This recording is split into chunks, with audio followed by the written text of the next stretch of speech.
And today I'm going to show you a visualization that I have made about unemployment rate in the world, categorized by region, year, and investments of GDP in the countries.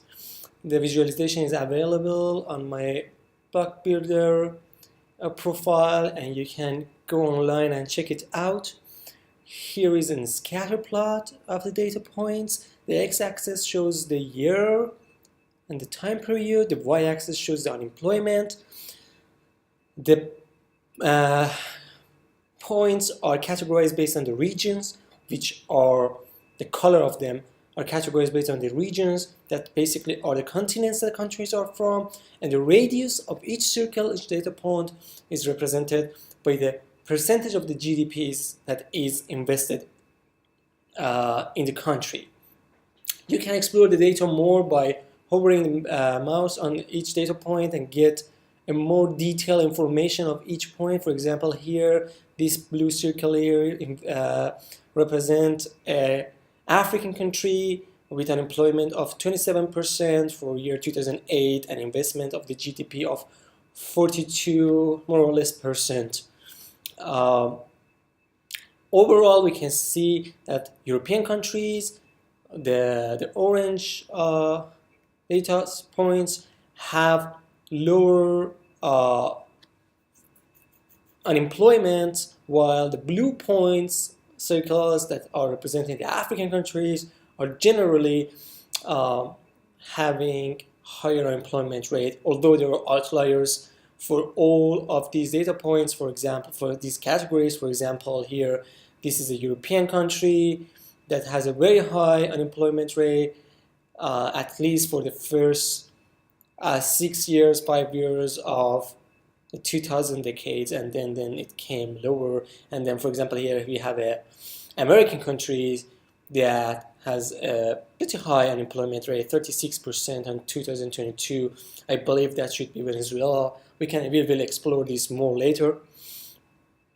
You can change the axis type and to try to find a better trend and pattern in the data, correlation between different different attributes.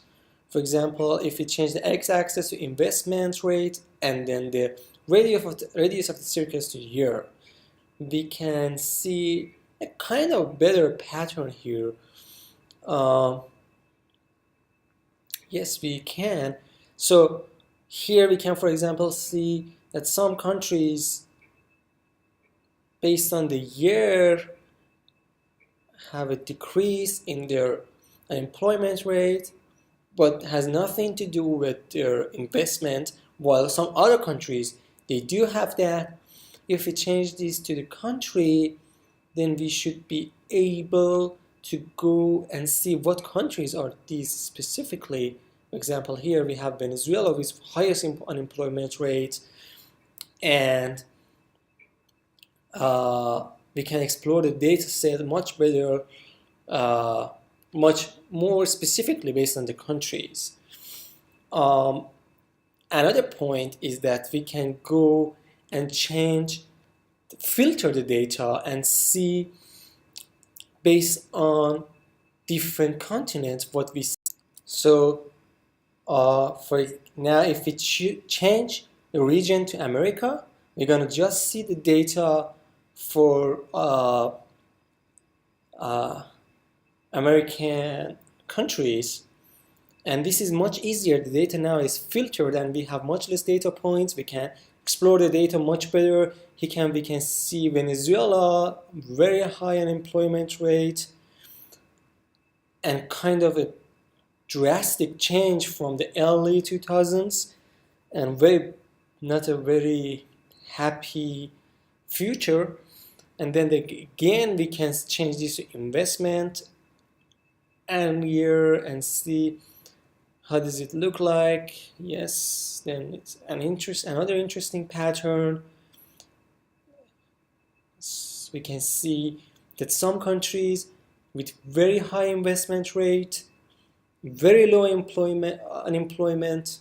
Generally, the unemployment for American countries are not that bad, and data doesn't look bad. If we go back to region, we get all the same color because they were all from America, and then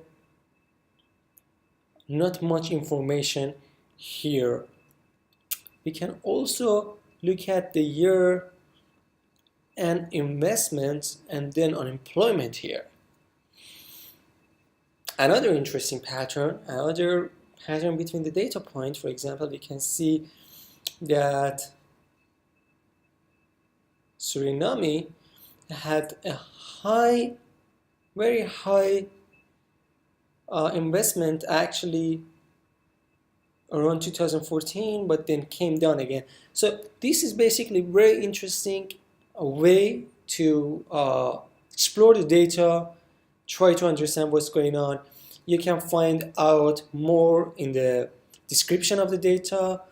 You can see that the data is the data sources here. You can go here to International Monetary Fund and understand, try to explore the data more, and you can change different axes, understand what's going on. Very interesting patterns could be found by just switching between different categories, and this interactive capability of the data set that we have, and which just, it's impossible to use the static scatter plot and get so much information from. And finally, put everything together, we have an interactive plot that you can use the interactive method to change the axis. You can filter the data by selecting the different regions, and the visualization is made using D-Tree library in JavaScript and is posted on Block Builder. Thank you very much for your attention.